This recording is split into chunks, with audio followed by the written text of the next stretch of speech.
সারা দেশে নির্বাচনের প্রাথমিক ফলাফল আসতে শুরু করেছে। আমাদের ধারণা রাখা পর্যন্ত হয়তোবা এটা একটা শেপ নিতে পারে। এখনই অগ্রিম কিছু বলা আমাদের জন্য সমীচীন নয়। দুপুরে অনেকে প্রশ্ন করেছিলেন যে আপনারা কতটা আসন প্রত্যাশা করেন। আমরা বলেছিলাম মহান আল্লাহর উপর আমাদের ভরসা, জনগণের উপরে আমাদের আস্থা আছে এবং আমরা আশা করি জনগণ সঠিক সিদ্ধান্তই ব্যালটের মাধ্যমে জানাবেন।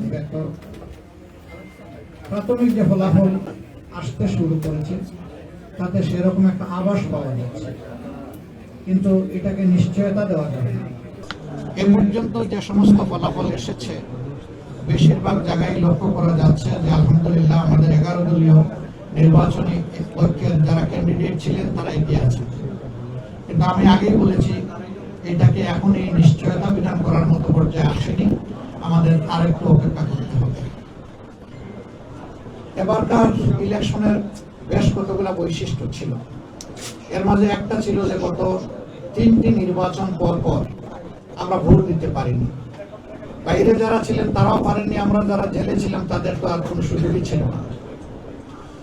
দ্বিতীয়ত প্রবাসীরা এই জীবনের প্রথম তারা ভোটার তালিকাভুক্ত হওয়ার সুযোগ পেয়েছেন এবং ভোট দেওয়ার সুযোগ পেয়েছেন, যদিও এই সংখ্যাটা খুব উল্লেখযোগ্য নয়।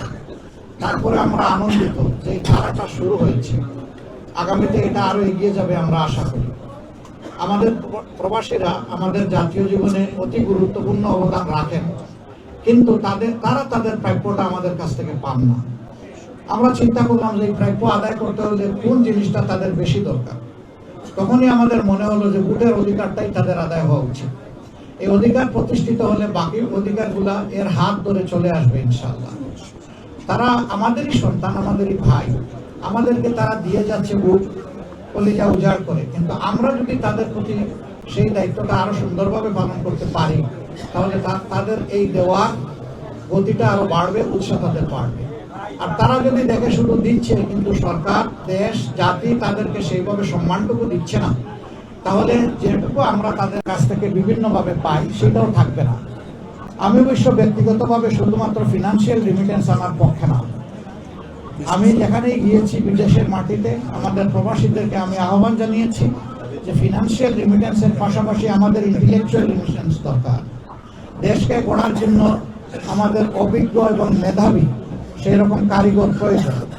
তা বিদেশে আমাদের ডায়াসপোরার মধ্যে বাংলাদেশি বংশোদ্ভূত যারা আছেন তাদের মধ্যে প্রচুর লোক এরকম আছেন যারা উন্নত বিশ্বে গুরুত্বপূর্ণ অবদান রেখে চলছেন। আমি একটা জিনিস লক্ষ্য করেছি, যখন এই আহ্বানটুকু জানিয়েছি তাদের মধ্যে প্রাণ চাঞ্চল্য তৈরি হয়েছে এবং আমি বিশেষভাবে কৃতজ্ঞতা আদায় করি। আমাদের এবারকার এই নির্বাচনী প্রক্রিয়ায় শুধু বাংলাদেশি না, প্রবাসী বন্ধুরা আমাদেরকে যথেষ্ট সহযোগিতা করেছেন। তারা আমাদের ইশতেহার রচনা, পলিসি ডায়ালগ থেকে শুরু করে পলিসি পেপার তৈরি করা প্রত্যেকটি খুঁটিনাটি বিষয়ে তারা গুরুত্বপূর্ণ অবদান রেখেছেন। আমি তাদের প্রতিও কৃতজ্ঞতা জানাচ্ছি এবং বিশেষভাবে কৃতজ্ঞতা জানাচ্ছি জুলাই আন্দোলনে যখন তারা ঘোষণা দিল যে এখন থেকে আর একটা টাকারও রেমিটেন্স বাংলাদেশে পাঠাবো না, স্টপ রেমিটেন্স, তখনই কিন্তু তৎকালীন সরকারের বেগ পড়ে উঠেছিল। এটুকু করে তারা বসে থাকতে পারতেন, এটাই যথেষ্ট ছিল, কিন্তু না, তারা বসে থাকেননি। বহু দেশে নিষেধাজ্ঞা উপেক্ষা করে, নিষেধাজ্ঞা ছিল সেটাকে অমান্য করে তারা রাস্তায় নেমেছেন, তারা আন্দোলন করেছেন, তারা মিছিল করেছেন, স্লোগান তুলেছেন স্বৈর শাসনের পতনের জন্য। যার কারণে শুধু ইউনাইটেড আরব এমিরাতসেই 237 জন মানুষকে বন্দী করে তাদেরকে শাস্তি দেওয়া হয়েছে। ক্রমান্বয়ে তারা মুক্তি পেয়েছেন দীর্ঘদিন পরে, কেউ কেউ জেলের ভিতরে মারাও গিয়েছে। এরকম তারা ইন্তেকাল করেছেন, আমি তাদেরকে আলাদাভাবে শ্রদ্ধার সাথে স্মরণ করছি এবং তাদের তামাম খেদমতকে, অবদানকে, ভূমিকাকে আমি আবারও স্বীকৃতি দিয়ে বলছি। আমি স্বীকৃতি না দিলেও তারা গর্বিত, দিলে আরো বেশি গর্বিত। এটা আমাদের দায়িত্ব তাদেরকে স্বীকৃতি দেওয়া।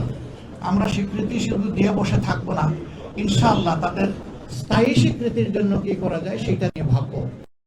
জামাত এটাও ভাবছে যে ভবিষ্যতে সুযোগ আসলে ইনশাআল্লাহ তারা যে হারে বিদেশে অবস্থান করবেন, যে সংখ্যায়, সেই হারে তাদের জন্য কমফোর্টেবল জায়গা আমাদের সরকারে তৈরি করে দেওয়া হবে আমাদের নৈতিক দায়িত্ব। তখন তাদের অংশীদারিত্বটা আরো বেড়ে যাবে আমাদের এই দেশের। আমরা সেই বিষয়গুলোকেও চিন্তায় রেখেছি। যথাসময়ে আল্লাহ যেন আমাদেরকে সুযোগ দেন এবং বাস্তবায়ন করার তৌফিক দান করেন।